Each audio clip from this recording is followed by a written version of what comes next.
कितना अच्छा लगे रहे जब तू हमरा साथ रहे। Aryan recording studio Saharsa.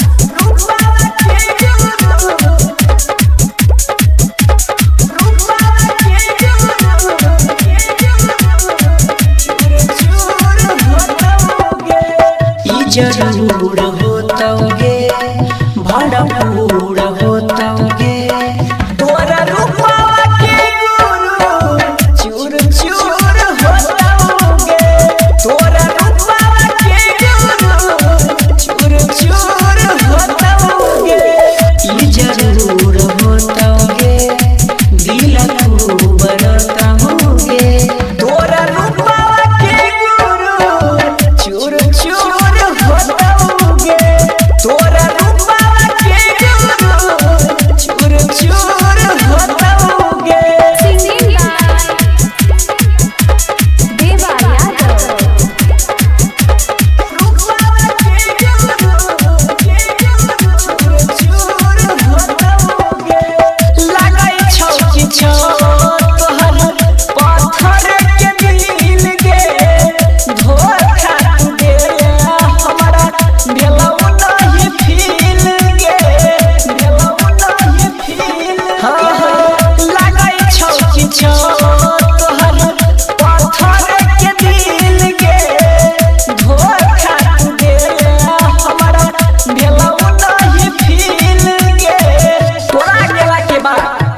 अभी तक केकरो दिल में नहीं बसे तू तो चल गेली लेकिन तुहर याद अभी तक नहीं मिटेली।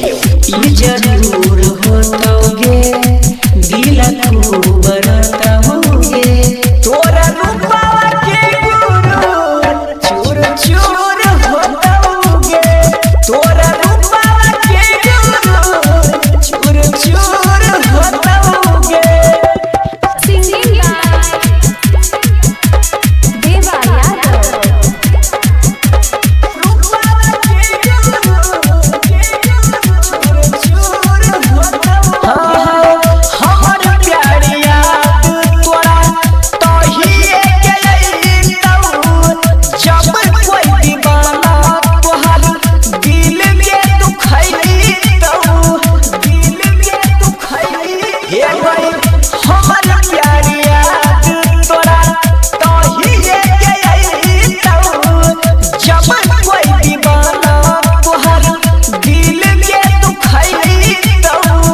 कितना अच्छा लगे रहे जब तू हमरा साथ रहे।